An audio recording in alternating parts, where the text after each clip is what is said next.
Barack, this fight makes Dragon God and Yorm look like they... I think Trump sends the bullshit that is seconds away from coming out of your mouth and left. Or anything, but I can appreciate the developer's intention of making a wholly unique fight.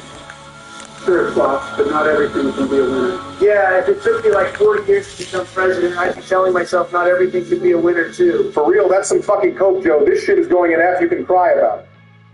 Thank God all the bosses left their gas. Easelith being released. She reminds me of Jill when we first met. Oh my God. The fight is also really cool. I know it's simple, but she's kind of like an obstacle course. It's pretty fun. Pretty convincing A tier, if I do say so myself, Jack. Joe.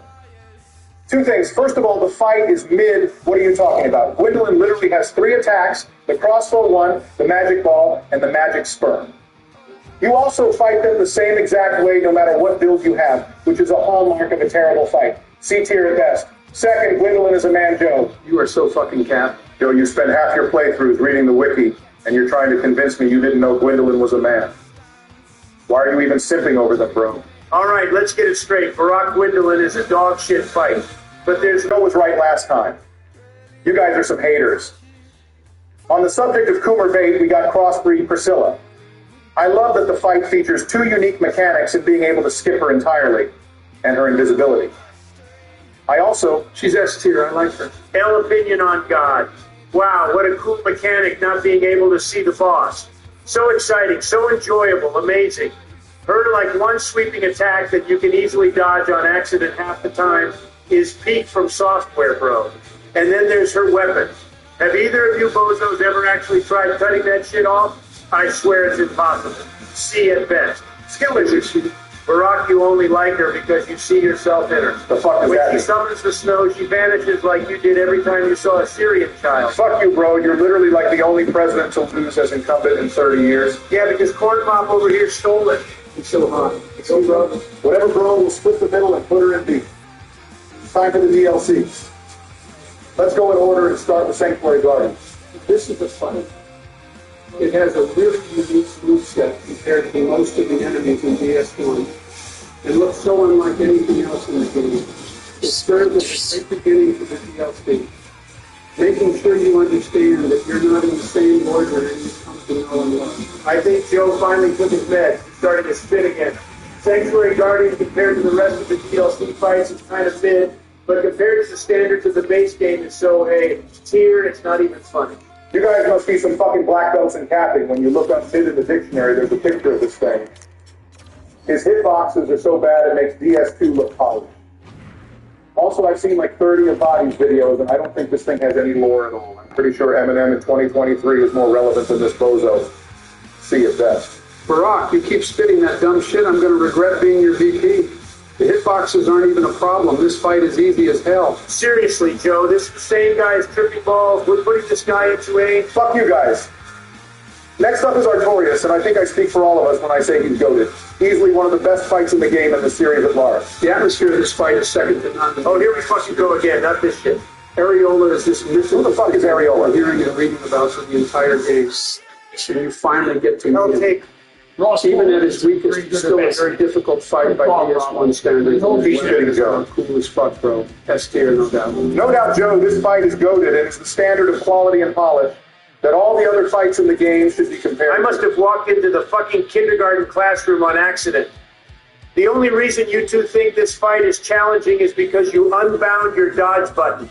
Roll forward and to his left. All those times you told us to let you cook, what the fuck were you cooking some meth? You're high as hell, everyone loves this fight, you were insane. The only thing I'm high on is life showing my opinions are so much better than you shitheads. I can't believe I'm friends with Artorias people. You're off your fucking rocker, Jack. This fight is the definition of S tier. Sure, it's not so hard anymore, but at the time it was a clear step up from anything in the game before it. This shit is S for days. Keep the facts rolling, Joe. Next up, we got Manus. Personally think this guy is overrated as hell. Manfred is cool as fuck. You need to know what you're fighting, dude. He's literally the father of the Abyss. All the bad shit in these games pretty much spawns from the Abyss. And this is it, personified. And you beat his ass. And you're telling me that's overrated? Get real, bro. More like Manus, this guy reeks of shit. He has the moveset and aggression of a DS3 boss limited by the molasses. That is this game's movement. I'm pretty sure even Bruno got to move more often against King Crimson than you do against this guy. You get it, bro. You've watched JoJo. Normally I'm an atmosphere guy, but this guy's mechanics are great and everyone knows it. No fight in the game tests you mechanically the same way Manson does. Precise roll timings, multiple ways of punishing you at most ranges.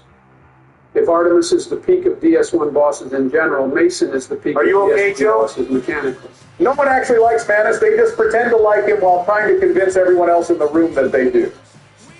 It's the DS1 equivalent of when you get put into a group of like 5 people in college to discuss a reading, when none of you read it, but none of you want to look like an idiot since you think everyone else actually did read it.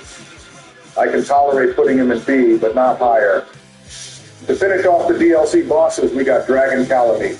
This fight is gassed to the brim. I don't know how else to put it. It's the first real dragon fight in the series, and is easily the best until Midir like 5 years later. The drums in the theme drop harder than Barak's drum. We get it, bro. And the whole aesthetic of Hawkeye Gal no-scoping this kid out of the sky is probably the coolest cutscene in the whole series. This fight is both S tier for its quality and S tier for how important it was for so many of the fights the series going through. But I've got to admit, you've been speaking only heat lately.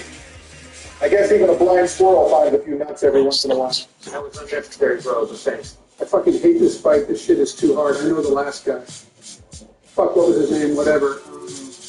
Manchester was pretty hard too, but at least he was fair. Calamari is tortured, bro. There's no two bones about it. Dragon Calamite, more like dragon cheese grater over my balls. Put this broken shitter in B tier. Joe, you know damn well you'd be too pussy to talk this shit about Calamite in person. Oh yeah, bro. Oh yeah, bro. Run up. You know where to find me. Kids, please, if you don't behave, Melania and Jill aren't giving you the dino nuggies.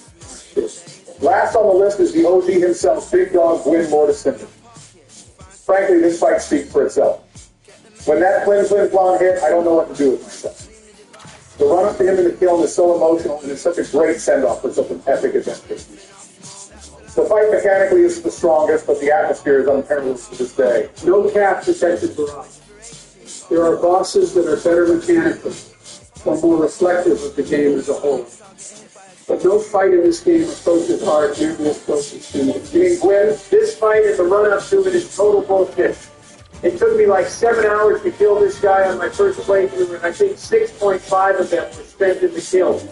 He has more soldiers than like half of Europe combined, waiting outside his fog pit.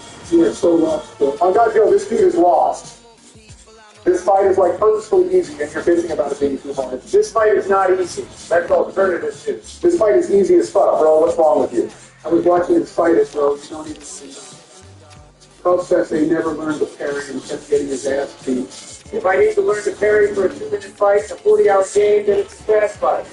Or the sooner is fast. My dead grandmother's ashes, God bless her soul, could learn to parry Gwen in like 5 minutes, bro. Joe and I are putting this fight in S tier. Whatever thank fucking God we're done, I don't have to listen to your apologetic bullshit anymore. For real, I'm starting to get tired of all the arguing it's wearing on my soul. You're...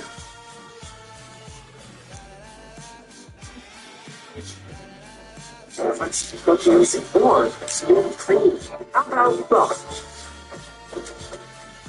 right, guys, it's been a few days. We've wound down a bit. I think it's time to start the Bloodborne tier list. Thank God we're starting to be in each other's throats over everything. Bill and I were at each other's throats last night. Yes, good. Bill, have you really played this game?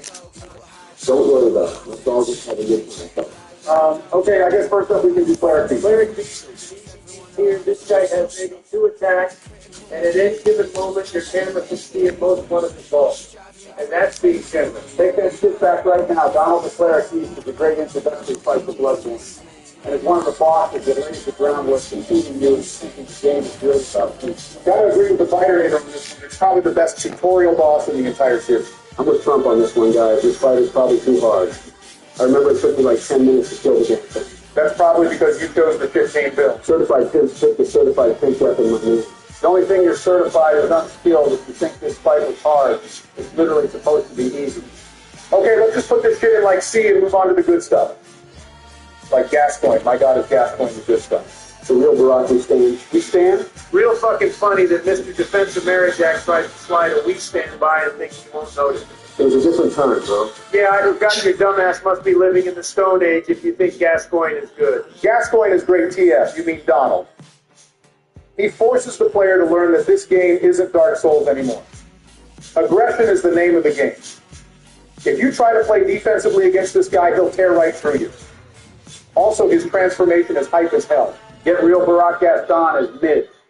Once you realize you need to play aggressively, it's almost impossible to die to him as long as you sit there spamming R1s on him. And normally the whole music box subplot would tickle my toes, but it falls flat because the girls in the house don't play it on the right, leave the and their mom is, yeah. Oh shit, haha, that's pretty fun, never mind. Disliking Gascoigne is a felony, Donald. This fight is okay, but it's B at best. It looks cool with its skin falling off and everything, but I'm pretty sure I built walls shorter than the runback. Also, this fight is literally the meaning of walking forward and to the left and dodging every attack. I'm tired of that criticism. Donald, literally like every fight in the series, is shit on by holding forward and to the left. Maybe Michael Zaki should learn to make a fucking moveset then, if you don't want me to complain about it. No, something's right on this one, dude. It's so mid, easily the worst of the B fights in the game. Tell him, Joe. You guys are blatantly wrong, but to keep the peace, we can put it in B and move on. Yeah, bro, you keep the peace in these tier lists about as well as you did in Afghanistan. Michelle, give me strength. This Michelin man-looking ass is testing me. Anyway, next up is Victor Amelia. This fight is really hard as a new player, and once again forces you to play aggressively if you want to burn through her healing. Amelia is the definitive beast fight in this game. Ain't no fucking way she deserves S tier, bro, but I agree with everything else. Put her in A. More like Victor Leno. This fight is boring as fuck, bro. Not gonna lie. Billy is right on the money for this one, guys. I personally hate the health regen mechanic. I'm okay with the aggressive play the game asks you, but regenning health is a terrible idea. All right, Bill, we're used to Joe having some ass takes, but we invited you on because we thought you could spit facts. For real, don't ask, don't tell.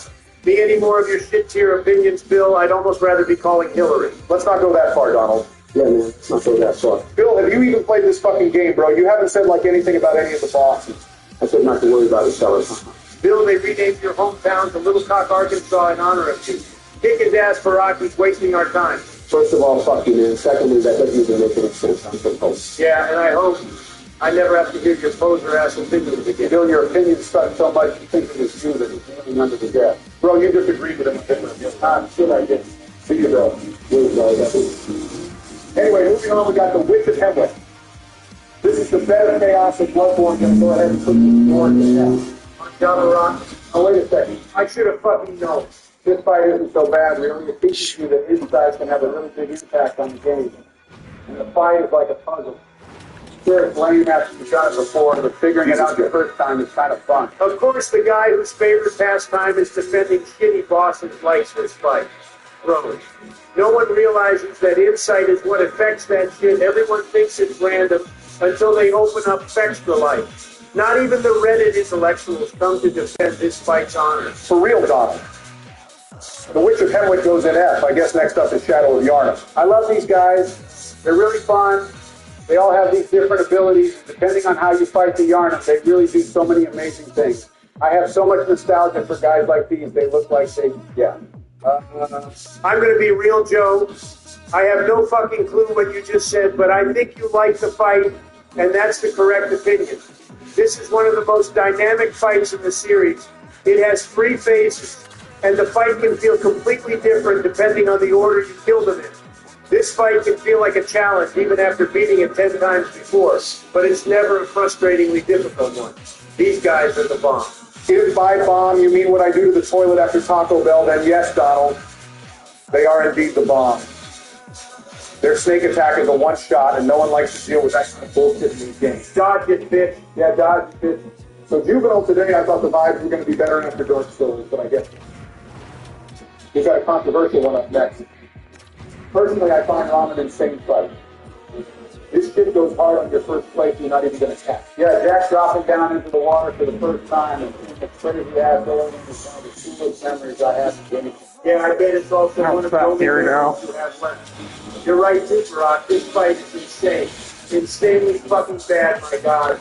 Rom does about fucking nothing except nuke you, while her failed test tube baby stun-locked you longer than a Twitch streamer when chat brings up politics. I bet Eric Jr. taught you a lot about failed test tube babies, didn't they, Donald? Oh, God, wait, who the fuck said Test tube baby. Hey, random question. Have you guys ever played Hooping Cooking when you were younger? I think staff stuff on called Dodge Biscuit. Joe, I told you on Snap last night, if you bring that shit up, people are going to look at you weird. Let's try to forget you just said that and move on to Paul. This fight is cool as hell, bro. It's like you're fighting Star Wars. You mean Pikachu? Yeah, that's what they said. Anyway, the atmosphere of this fight is creepier than no one's business. You know what thing or two about being creepy?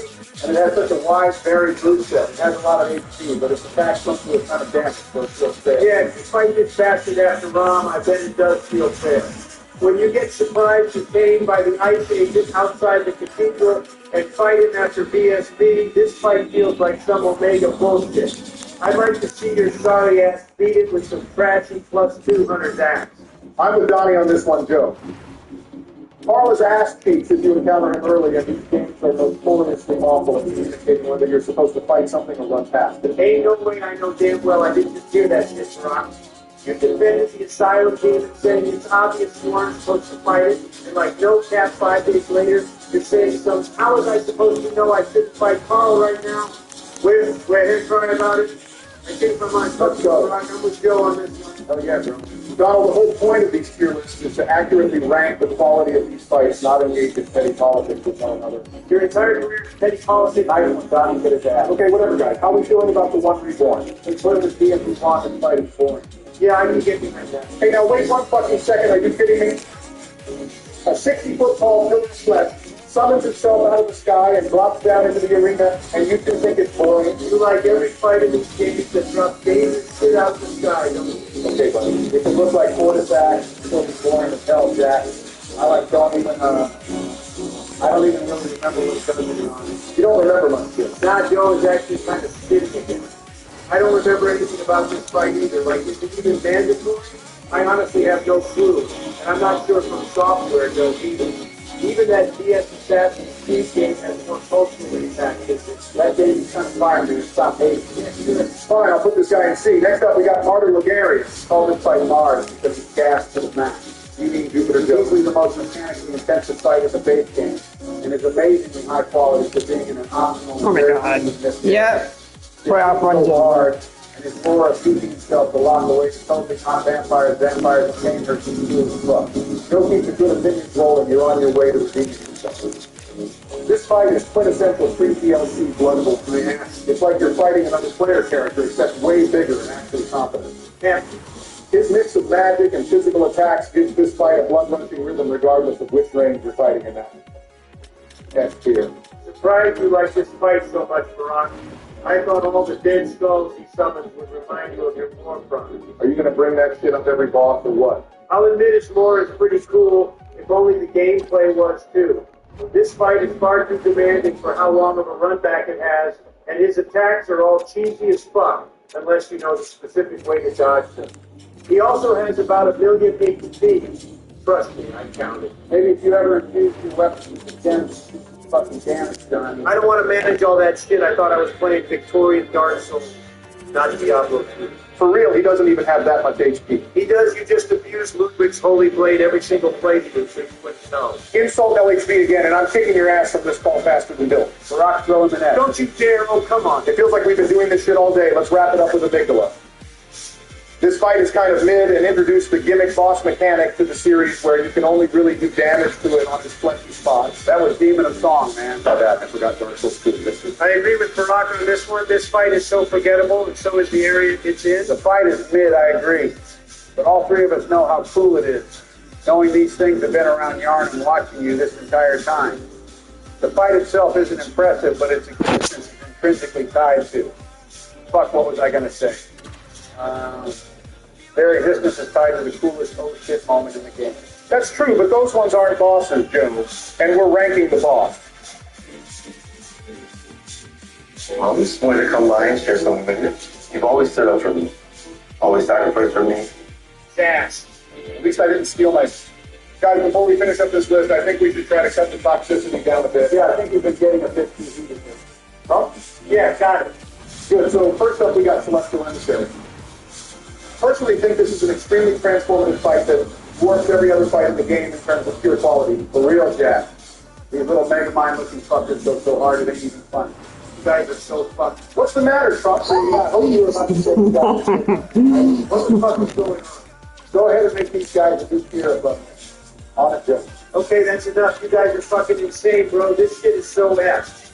No fight in the game even remotely compares to how fucking stupid this fight is. Respectfully, what the fuck is wrong with you guys? I bet you $10 I could get you to be toxic again in less than 5 minutes. Easiest bet I've ever made in my life. I should have known. Obviously, this shit belongs in F tier. Let's move on. Fucking hate you guys. Didn't realize I was in a call with Saul Goodman and Tim Wexler. Next up is Michelak. I like him. I bet you would, Joe. The Venn diagram of people that like Michelak and people that eat milk and cookies every night before bed is a fucking circle. On God, what do you even like about this fight, Joe? It reminds me of playing hide and seek as a kid. We would run around this big abandoned house chasing the loser of the group. Which was you. And then when we cornered them into the last little room, we would all try to beat the shit out of them. Good time. The fuck? Joe, we really didn't need to know that, so thank you for sharing. This fight is one gimmick of knowing how to chase him around the correct way. And once you understand that gimmick, the fight is unlosable. Okay, Barack, first of all, you're right on it being a shitty gimmick. But if you've ever gotten Call of the Beyond by this bastard, you would know you can definitely lose. Of course, the guy that died to Pinwheel thinks Michelak is hard, too. Fake news, I did not say that. Because he spawns a shitload of clones and can easily one-shot you. Okay, well, it sounds like we have 2 against and 1 for.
So let's just put it in G.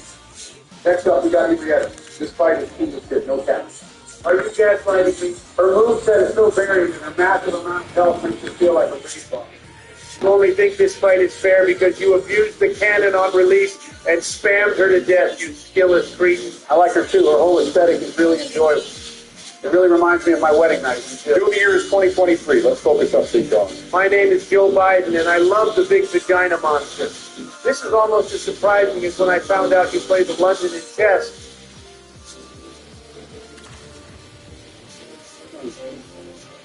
Really, bro? Hey, fuck you, man. I started playing the London in honor of the lads who taught me soggy biscuit for the first time. Jesus, not this shit again.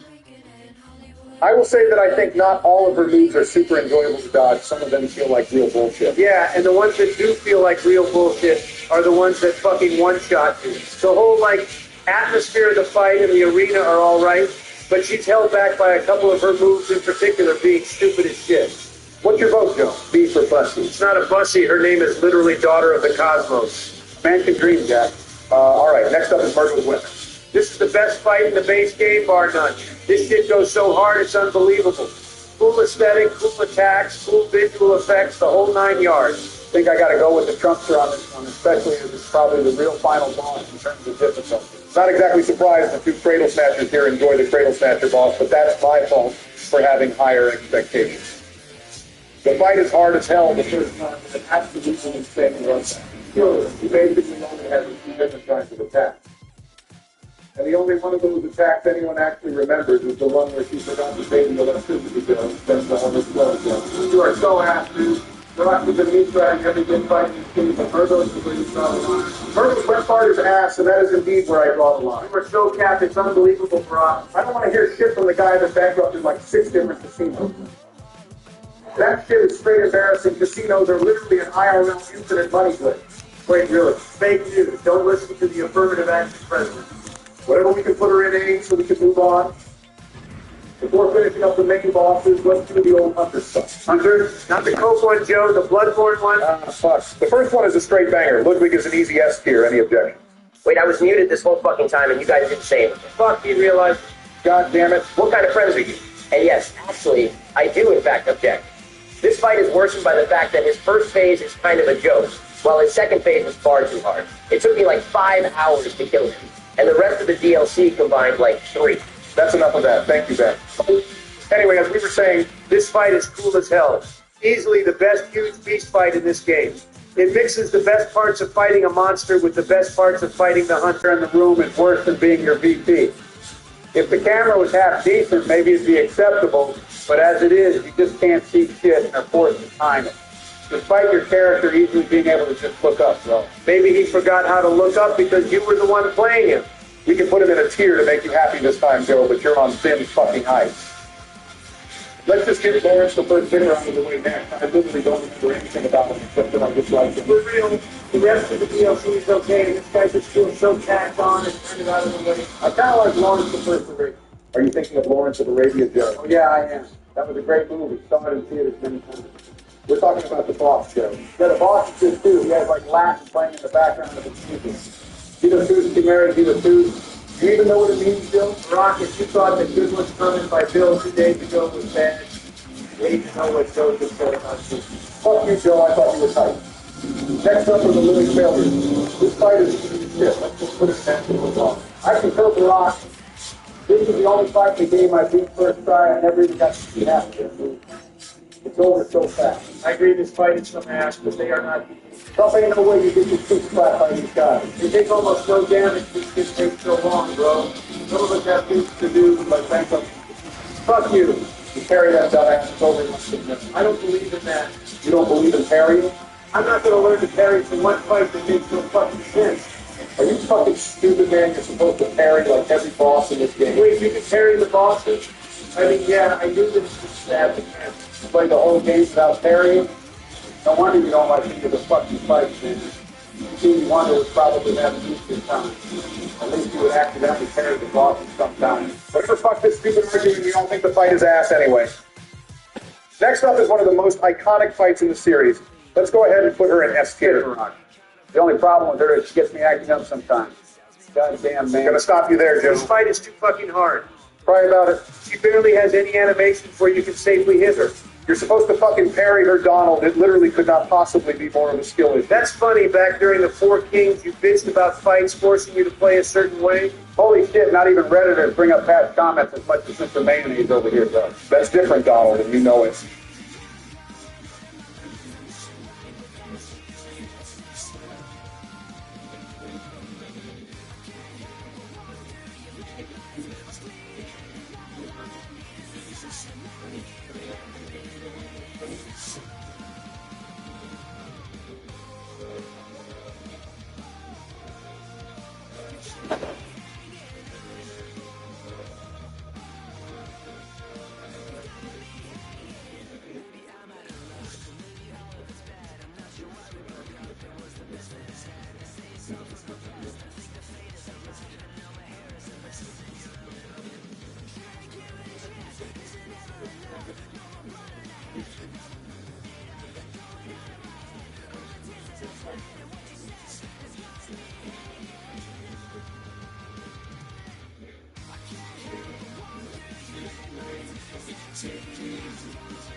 Parrying is a core mechanic of the fucking game.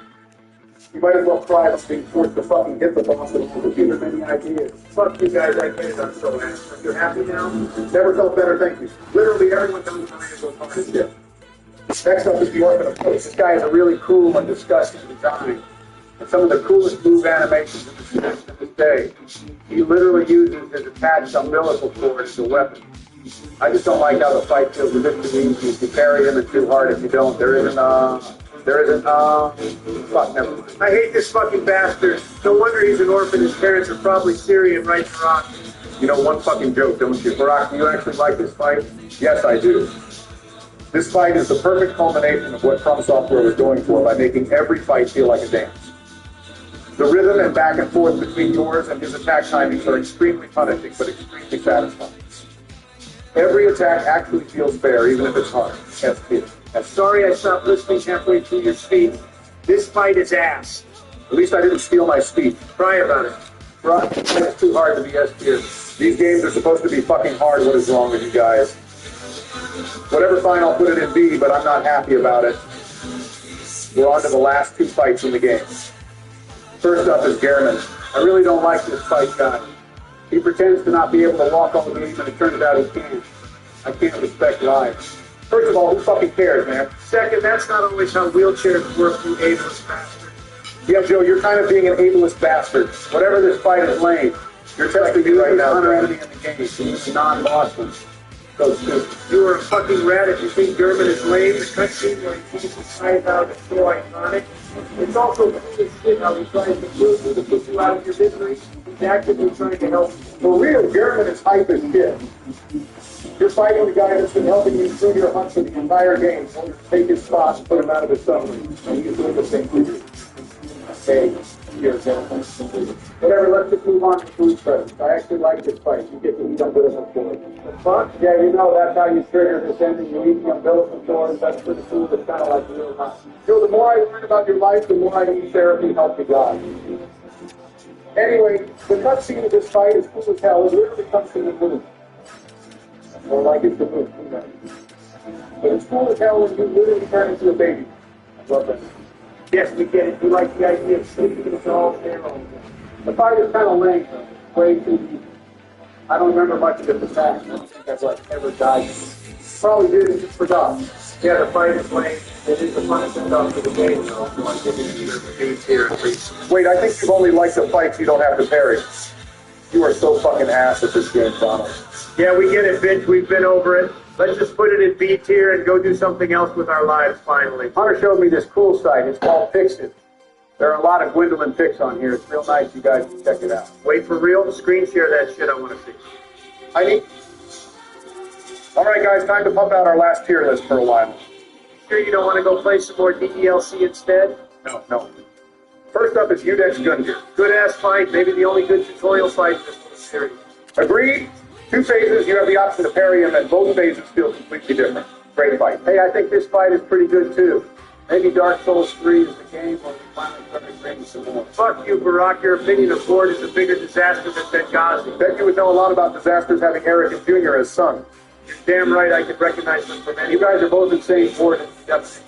Fuck you, bro. Ford is such a good beginner boss to the game. He has slow, sweeping attacks that are easy to dodge, and his health pool is relatively small so as to not make the fight feel like a drag. You're so fucking wrong, bro.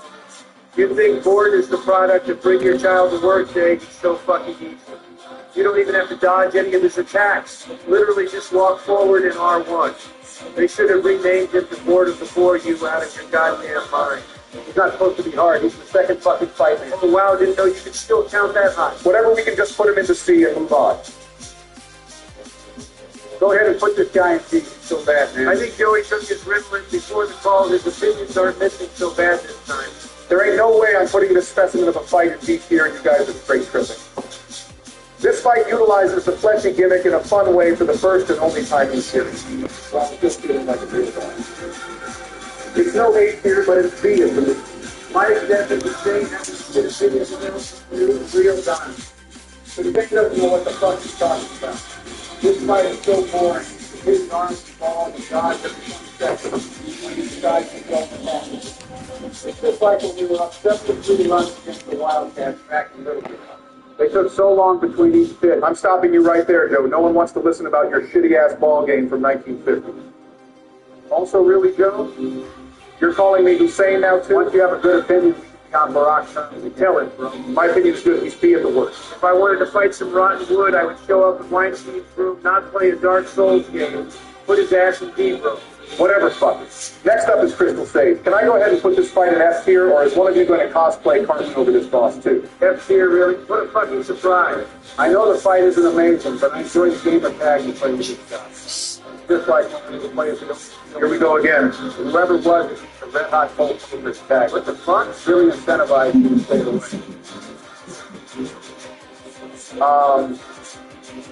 Please just put this fight in F. We can try to move on.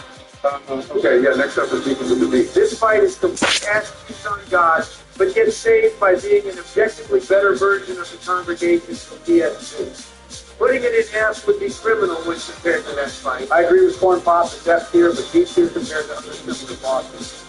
That's funny, I thought we were ranking DS3 bosses, not DS2 bosses.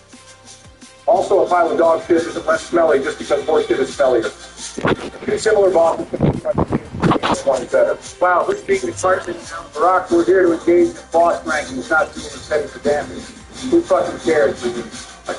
Clearly. Joe, let's just agree to F. You know how this bastard gets. Fine. Let's go with words. According to this list, I definitely did steal from the tournament too, because I have this 3-5 years. This one is wrong. Who's this? What the fuck is your problem with the guys who's watching? For real, this is one of the best fights in the base game. What are you talking about? Yeah, maybe it's the best. You watch more games. If they start fighting each other, you might as well put the phone down and go one and back to the other. This shit is so great. That's total cat, bro. What the hell are you talking about? You definitely still have to fight. Brock puts these guys in S2 and thinks he's done. Spit. Next up is High Lord Wilder. This fight is total ass. It's like a megazord of all the hideous parts of all the bad boss fights. And fear, what the hell are you even talking about? Normally, I think the basic silly, but I'm going to I don't even he has like real attacks. If you break all his rings, you can die. Anyone that likes this fight is a High Lord themselves. No cat. Oh shit, the silence is when I love this guy. No deal, he's the other Great Demon. The other one, fuck, what was it called? The Fire Stage Demon? No joke. Fuck that guy. The nerd tree have, holy shit, you have enemies from the field, so what simple there. Hey, fuck you, Jack. I'll have you know that I told you. Alrighty, this guy's attacks are fun to dodge, and his appearance is a fun callback to the Asylum Demons he just killed. What's the acceptability of fight sex?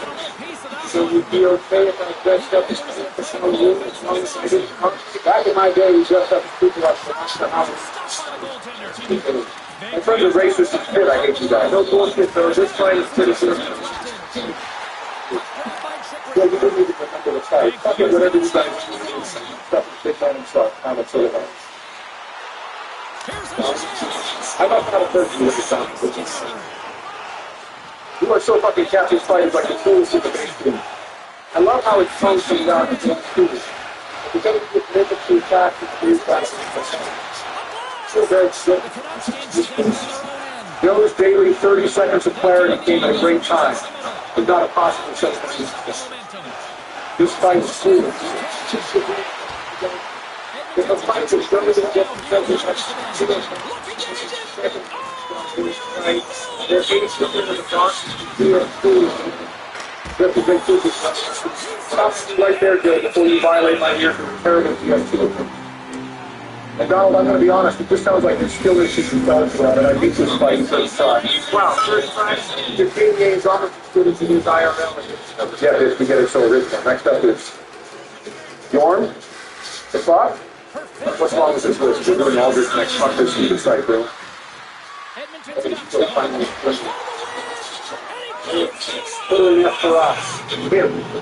It's not Gwendolyn Joe. This guy like hates Gwendolyn. I wouldn't do it. Not my sister. All these guys, please. We're on all this. Come on. Numbers forgot how big it is last time. Whatever, I think this fight is really solid. All his attacks are just noisy. Don't really make sense together. If himself actually makes sense because he ate all these different guys and he understood the power. That aspect of the fight is pretty cool. But when you look at the attacks, they really all the time God, which is never appealing to the quality of the fight. Hey, why don't we put Gwendolyn next to this now? Let us put all these in you so you can move on and stop listening to Bill get bricked up with the things. Hey guys, what's up? Bill told me he was talking about Gwendolyn. No, Bill. Moving on, next up we actually have this one. We fight a so lame. So this young shot. We got this guy at some. It's just going to do all of the cats don't leave him because he was the silver now for billions. Finally, you can all agree together. I don't think it's as bad as the fights in F tier, and it's pretty cool to team up with Sealine and help take on it. We have two teams. Excuse me, Joe. We team up with Steve Meyer and GF1.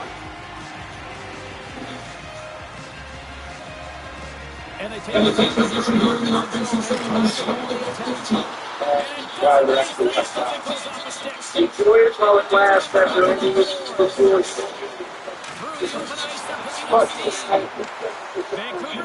it's only for some adventures in Golden Valley. This fight is so fucking hard, bro. It's an extremely varied move set, so erratic, hard to predict what Bro, you're so lost. That's exactly why this fight is so bad. Losses in these games are supposed to be relatively predictable, otherwise you can't consistently dodge their attacks. It's lame as fuck to make them so erratic. If your daughter passes behind as fuck to hate on this fight, bro. That's real. Hey guys, I just looked up a video of this fight. The fucking drama. Who cares, Joe? I care, man. I care. All for Trump right. Just still set up some piece of shit. And the after effects of go so hard. No, those effects don't look cool. It's just an astigmatism simulator. Sorry, Joe. Couldn't hear you. It sounded actually having well, we'll play through this. AI Barack here. Make sure to like and subscribe if you want to see. All right, guys, time to fuck out our last tier list for a while. For real, this has been a really enjoyable one. Which I could say for the first two we only had about 3 years left, so practice is done. Try about it, this fucking thing. Really, please, let's end it off with us. First up, we got the Dragon Slayer.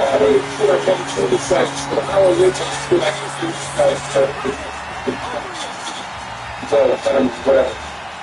The majority of you guys saw it down in the facility. This fight was just there's new skills and multiple fights. The other ones are up to the new skills.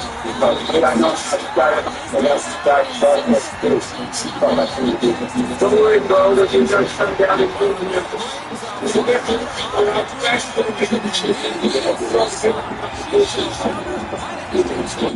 literally the third time they used the Ornstein. You mean the old Dragon Slayer?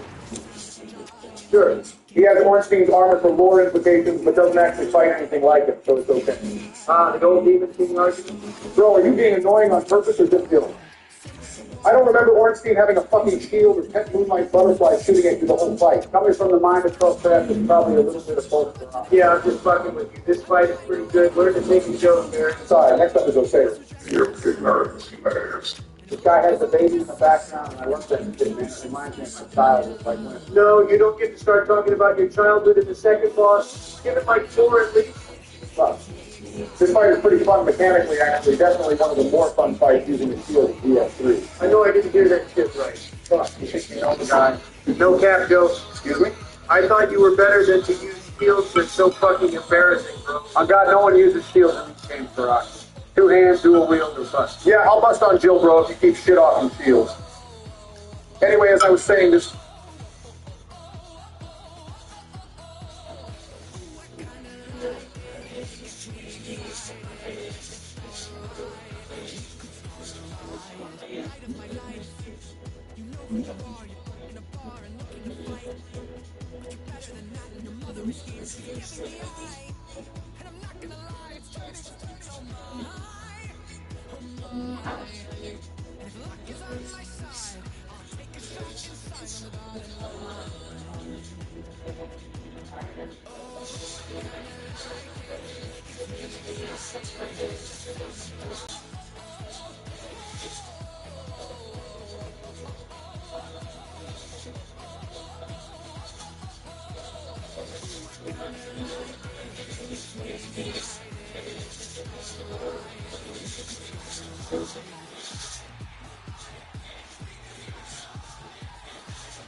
The sound of giants, we can't keep this quiet. Oh, I kinda like it, gets me excited. Let's start a riot, we could start a riot.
Fight is mechanically pretty solid, people. I will not give him up. Donald, can you cut that shit out? It wasn't funny last time you did it. You love this fight so fucking much. You must love this stupid test tube dragon fucking so much. You can't hear yourself think too. You can't hear shit because this bastard won't stop talking. For real, Barack the baby is kind of unique and creepy. But he talks so fucking much, this fight is straight annoying. And that's on your mother. Whatever, fine. Next up is Udex Gundyr Daddy. Daddy. This fight goes so fucking hard it's not funny. One of the most satisfying movesets to dodge in the series, the untended graves, are cool as shit. And it's like Udex Gundyr took his ankle weights off. For real, it's so fucking fun how it's like a powered-up version of the tutorial fight. Instead of infantilizing. That's a big word, Joey. Wow. Fuck you, man, anyway. Instead of copy-pasting the fight again to show player progression like they did in DS1 with the Taurus and Asylum Demon, they start, fuck you, bro, I forgot what I was going to say. You two are the biggest fucking meat riders of the Asylum and Taurus demons in the whole fan base. Now you're saying this guy is cool because he's not like that. Ain't no fucking way you dislike this gas fight, bro. What is wrong with you? Yes. Don't worry, bro. Keep tanking your tasted bosses this hard and you'll be a lock for getting Wemby. Speaking of the NBA, did you guys know Manute Bol popularized the phrase, my bad? Isn't that so funny? Who? The NBA player Manute Bol. I mean, who fucking asked, bro? No one cares. Thank you for sharing, Joe. Donald is just a hater. Champion Obama is going straight to hell with these terrible opinions. Whatever, Barack, pull up the next guy. Oh, this guy is cool. I like this guy, Barack. Who could have fucking guessed? This fight is kind of ass. The slower pace of Dark Souls makes the healing mechanic a slog, and his teleportation guarantees like half the fight is spent running away. This guy knocked my socks off. If I had to pick the fight of the students life, but if I young boy, I'd have 50%. This fight is straight ass. He's a great man on that ball with their face of also, the front line is like locked with Pokemon. I love Pokemon guys, especially those ones. Bro, speaking of Pokemon, I told you no one wants to hear about that shit, bro. fuck you, Donald. You said wait till the fourth fight and I did. Fuck you. Anyway, as I was saying, next up is the ancient wise. Let's just put this shit in ass while we go serve him. My God, I don't have the neural energy to argue with you about another physics ass fight. It's like not even a fight. You literally just run and drop a tack at the end. And it's over from his jokes. Agreed. Next up is Nameless King. Hopefully Joe is done with his bullshit by now. And anyway, that's how I want my first one to do. Thank God we missed that shit. Wait, is Nameless King next? I love this fight. The first phase is kind of big, but the second phase has two-pointed backpack. Has one of the coolest things. It looks like Joe's nap and timeout did him some good. He's had one of his first good opinions all day. This fight is easy as tier, Barack. What a cool world this is compared to your two friends with such terrible offenses. I mean, really, guys, you think this shit is S tier? Yeah, no, Jesse. On the first phase win, it makes huge undertaking. So bad, it makes the action of this phase 2 look like the second. You have so fucking captured Rock. The hypest fight in the game. The guy has been talking about himself. When God Joe Barack is lost, let's just put him in S tier and move on. Fuck you guys. Shouldn't you two be busy hiding some documents in your garage or something? We can put him in S, but you two are tripping so hard you make Albert Hoffman look like a freak. Whatever, man, we get it. You have a shit opinion. Stop. Good stuff we have what the kids call an Omega Bank in the grade bank. To be honest, I didn't even know which grades were sent to literally recite them in the simple shit. Attending my grade after I fucking steal those from guys. Just like they're doing a real boss to them. Just different. This fight was formed by ignoring the fact that Brandon is probably one of the most 50 years to think about King's Field and kind of spit it. This fight feels stacked up just so people wouldn't bitch and moan about the DLT only having one boss. but in the process, they forgot to make the Mexicans deal. For all your guys' shitty-ass opinions, I knew I could count on you to dump on this place, thank God. It's not as offensively bad as the rest of the dogs getting yesterday on Christmas Station. You take that shit back, Christmas Station, and finish up the Ariana DLC, you got Sister C. Sister slide my fucking brains out by doing a busted-ass fight. This fight is straight ass. And it's the shit people talk about when they say this game is dark soul. One tear your ass, so we can move on. 3 fucking days. One big tear.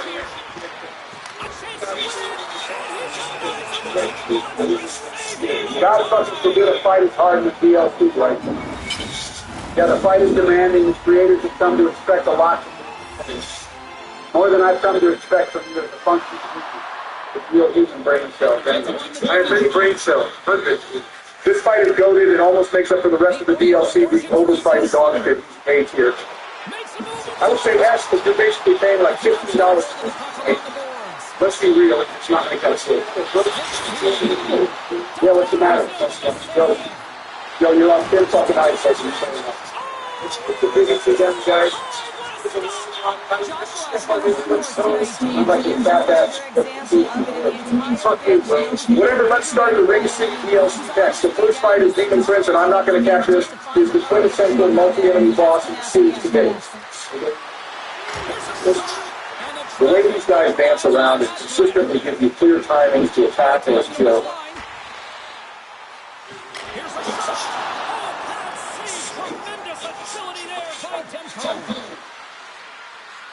Lynn's got it against the boards.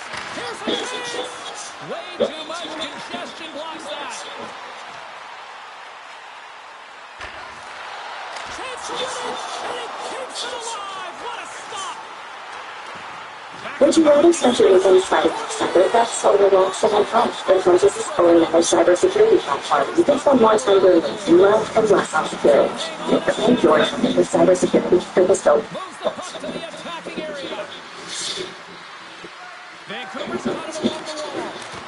Okay, Vancouver Canucks fans, I want to be very clear here. This video exists because I'm responding to an article, not because I'm going out there and exclaiming that this is going to happen or that it's guaranteed. There you go, that's the disclosure. With that in mind, let's go over to the Edmonton Oilers and talk about a guy that they have recently acquired from the Vancouver Canucks that may or may not have some significant untapped potential. Let's go out there and read this piece published by Mark Spector from 3 days ago. I wanted to say this about Pods first and foremost. There is a really talented player that exists in the phrase of the Silly Pod Crazy's mind. It exists. It can totally be a game changer. It's why he is projected as a potential top 3 pick in the 2019 draft at some point. But the problem with the Silly Pod Crazy is he's got all these tools, he's got all of these things that make them effective. He's totally beautiful. He can rip it on gold, he can see that. He works extremely hard. He's got maybe not the fastest skating in the world, so he's like another he's always good, he's never struggled. He's almost like a wrecking ball on the streets at times. But Crazy is a really strong, really dying nature to go out there and forecheck. The problem is, though, in his NHL career so far, Podkolzin has proved to be a little bit too tentative and a little bit too hesitant to fully capitalize on what it is he has to offer to an NHL team. Might I remind you, in the 2019 draft season, Podkolzin was seen as a top 3 guy right after, I think it was like Broberg and Jack Hughes at the time. Like, Tampa Packer wasn't even that highly ranked back in that time frame. But after the Hunter Gretzky Cup in 2018, the Silly Podkolzin was a top 2019 ranked guy because he dominated that tournament. He scored beautiful snipes. He had one-timers and snipes where he locked and loaded up top into the corners, and he was a wrecking ball. He was in all situations, no nonsense, just scored. He put the puck in the back of the net kind of guy. But as his career went on, that tenacity and that aggression really started to hone in only on his forechecking and nowhere near his offensive capabilities.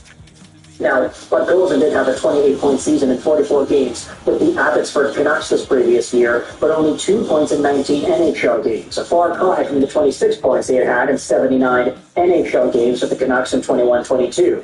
Bud Golden kind of fell off, and with the Canucks being in a spot where they really didn't have enough room to guarantee him an opportunity, it made sense to trade him, which is why he got sent over to Edmonton. It's why the return was so cheap.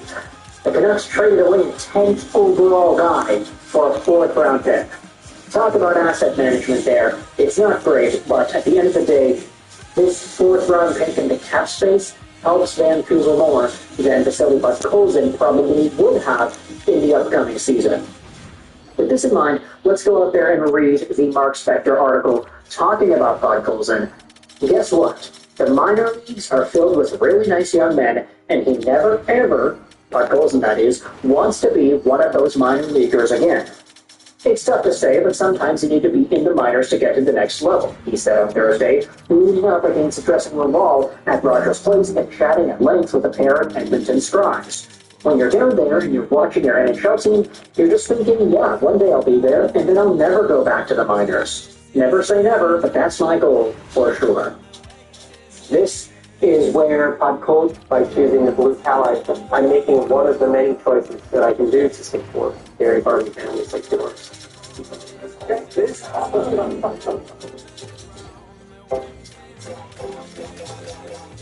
This email in space. I want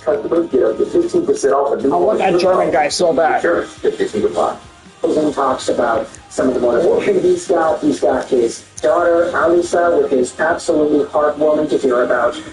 This is where you go into the scouting report part of the article. And Mark Spector goes out there and says pretty much the same thing that most Canucks fans have been saying for the past few years. Podkolzin has all the tools, but he's still working on the toolbox. Somehow lacking in confidence despite an excellent frame, 6'1", 190 pounds, first-round skill, and an easy style that makes you quietly hope he finds success. The knock on Podkolzin? When things didn't go his way for the Canucks, he fell into overthinking his game. Just play, they told him in Vancouver. Don't think, just react, they said at AHL Abbotsford. Everybody tells me that, he admits. Everybody has his way. I'm just going on mine. His goal in Edmonton, as he remarks, like old friend and roommate Klim Kostin in phase 2 of his NHL journey, is to be more confident. Play ball with the puck. Do not be scared to make a mistake. To have mistakes, it will happen. It's how we react to it. You know what? I actually like that title. Vasily Podkolzin reveals what went wrong in the Vancouver Canucks organization. Honestly, he got to put it the best way he could have. He was a little bit too tentative. He was a little bit too scared. He would dump the puck in way too early. He would make passes he didn't need to make. He was afraid to hold on to the puck. It was like a hot potato. It's like one of those kids that's just learning how to play hockey and he doesn't know how to puck handle properly, so he just kind of tosses it away every time he gets it. Vasily Podkolzin has that skill, but the confidence was severely lacking in the last year and a half or so. So the goal of being able to play with the puck more and not being scared of making mistakes certainly is a good one. We know that Rick Tocchet was particularly harsh on Russian players who would end up making mistakes with the puck. Vasily Podkolzin was the, let's just say, second most effective guy in that kind of circumstance. Andrei Kuzmenko was number 1. But heading into Edmonton, hopefully Podkolzin is able to tighten things down and force himself to hold on to things a little bit more and make better choices by allowing the play to come to him. As for Edmonton, he has a built-in bond with the city. The city is special for me. I was here during the Gretzky Blanket tournament, I was here for the World Junior Games, but at the same time, it was my first NHL game here, so it was great to have a fresh start here. The article then goes over into Podkolzin's talk about playing against the Oilers, crazy fans, strong team, etc., etc. This is the final comment here before the article finishes up. One thing you've got to respect is that Podkolzin has never played the Russian card, threatening to return to his KHL roots in St. Petersburg. He's been locked in on becoming an NHL player through good times and bad. When I first signed my NHL contract, I just talked to myself and said, whatever happens out there, I'll be working to get to being a regular NHL player. Honestly, when I was sent down to Abbotsford in some rough times, I was thinking about it, but I would never say I'm going back to Russia. I don't want to work anymore. I don't want to give up here. I thought about it, but when he tried this NHL taste and he played in the minors, it was good for me. He's paid some dues. Now, the Oilers want some dividends. If Vasily Podkolzin can go back to his, let's say, 15 goal, 15 assist ways, like he was nearly on pace for in his first NHL season, if he's able to do that, then the Oilers would have an absolute steal of a guy in their bottom six that they acquired for a fourth-round pick. If he's able to just lock in and allow everything to work itself out mentally, that, I think, is the biggest hurdle, but it's one that Vancouver and Patrick O'Neill just could not really afford to gamble on. We already said they had too many forwards. Vasily Podkolzin's role with the team was not guaranteed in the slightest, so it was more of a necessity to move on from him and just get anything in return, free up the cap space, and let him try to prosper elsewhere. So with this in mind, I want you to let me know your thoughts in the comment section below about Vasily Podkolzin and whatever untapped potential might be in his game for the Edmonton Oilers in 2024-2025.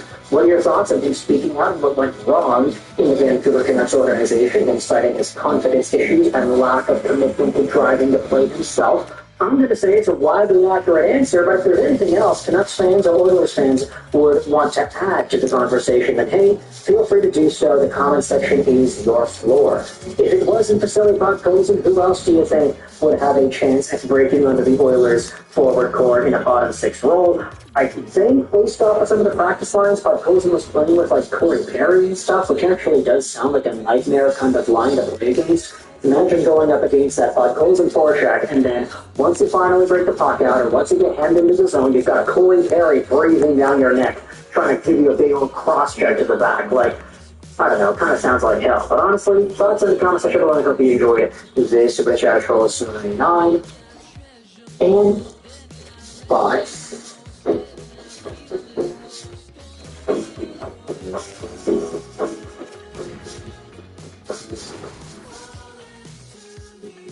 Shit, wait, he was 3 meters action. Okay, this will be it.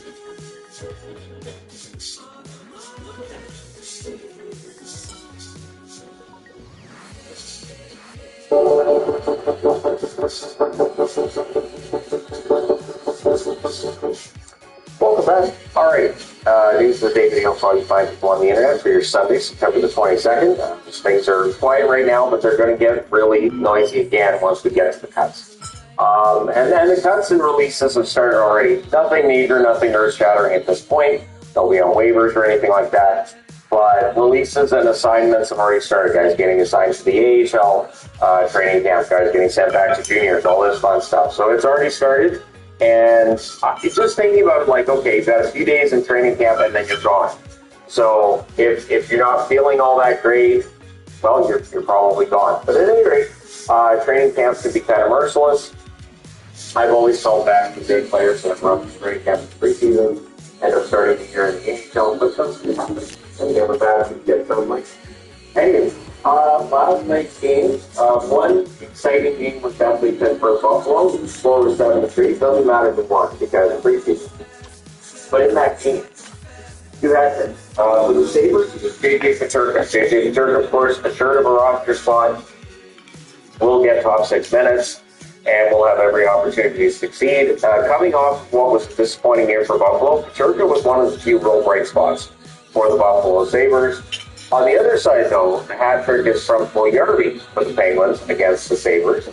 And that's a mild surprise. Puljujarvi, a player who's looking to work his way up the lineup, well, that'll help. That'll help. Having a strong preseason would definitely be good. And I think the Penguins would love to see Puljujarvi realize some of his potential.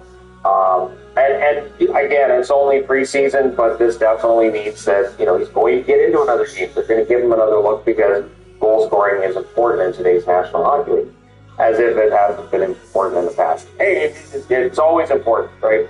Okay, Lev Cannon, it's going to be a while before he gets his first NHL goal. Dealing with a foot injury, he's out 4 more weeks. That's about the same time frame as Brossois. Brossois, of course, signed by Chicago during the summer. And for Lev Cannon, that has to be frustrating. It's number 2 draft pick, probably looking to have training camp and get some preseason experience. And then we'll see what they do with him when he comes back after those 4 weeks. Like, do they just send him away, or do they give him a look on the roster? Since Chicago isn't expected to be a playoff team or be in the mix for a playoff position, they have some freedom to do something a little creative with prospects to decide on, giving the guy 9 games here or moving him down, whatever they're going to do, we'll see. But yeah, so has to be frustrating for Lefkonow right now. One note I wanted to make from Winnipeg's game last night, one thing that I like to look at during the preseason is when some of the young guys are in the lineup and think to yourself, okay, so if these guys build some chemistry, it's so well for the future, right? And in Winnipeg's case, in the 5-2 loss against Minnesota, Toby Barlow scored a goal from Braden Yeager, and Braden Yeager, right? And it's not Luke Skagen. But yeah, Yeager is the guy they get, of course, from Pittsburgh in the McGroarty trade. And if Barlow and Yeager have good chemistry together, that does so well for the future. What it makes a team that's pretty good right now, but I think their future is good too. There are some teams in that situation in the NHL. There are some that need to win over the next few years, or things are going to get kind of rough. But I think for Winnipeg, I think this is sustainable because they do have young guys coming in who look pretty good. So that's one thing to keep an eye on during preseason. I would love to see this, making up with players stand out as one expected to. Evander Kane, so the reason for the Oilers jersey, Evander Kane has had surgery. He had that on Thursday. And it's expected to be out until January or February. They don't have an exact timeline yet, but we knew Kane was having surgery. We knew he likely had paralysis IR, and that definitely seems to be the case. So any concerns the Oilers have about being able to pay all that salary and games and all that too, that gets pushed down the road until January or February, and at that point then we revisit it, right? So healthcare will help the Oilers right now, but when Kane's healthy and good to go, we'll see what they do. Arthur Kaliyev. So this is rough because Kaliyev is a player that signed a contract with the LA Kings, but he had asked to be traded and all that. Now Kaliyev's in his upper body injury, may require surgery. He's expected to miss 18 months. So it's not a short-term injury for Kaliyev, and that is a tough break for him because, again, if Kaliyev is looking to get traded, he's got out your values. And Yeager trade value up and get some teams calling and look at to see what the teams are going to want for this player. And now you're not going to have that. And he's not going to be able to go out there and get the goals and points to show that he's turning things around. So hopefully Kaliev's out less time than expected and he can get some goals upon his return. It's just one of those things where the first time Kaliev came up, I was impressed with his shot and he was a good player, and it just hasn't panned out. So, NHL 25 ratings, I talked about this, I think they're something people overreact to. I do. I honestly, when I was playing NHL games over the last 20 years, I've had plenty of times where a guy with a low rating helped my team a lot, or a player with a really high rating, I couldn't wait to trade him because it just didn't work, and I had to get rid of that player. And so I'm trading down a little bit when it came to the player rating help my overall team. So Macklin Celebrini's rating's been revealed, and it's a very safe 82. 82 is nice and safe because that's kind of bottom six, again, in my recollection of the game. And it's a rating that if he gets off to a bad start, it's no big deal. If he gets off to a great start, then it's going to get bumped up. But for Celebrini, 82 ratings, I don't really pay much attention to it because, again, every time I got the game, I was just going to take on the ratings. It was pretty easy. But anyways, there you go. Again, the least assignments that have been done today, it seems trimming down training camp rosters. There hasn't been anything major done yet in terms of a surprise. But it'll be on board when the surprise happens, and there will be some surprises. So let me know your thoughts in the comment section below as always. Don't forget to hit like and subscribe if you haven't done so already. Thank you guys so much for all your support. I will talk to you again soon.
You said you are bringing the Vaporeon for strategic purposes.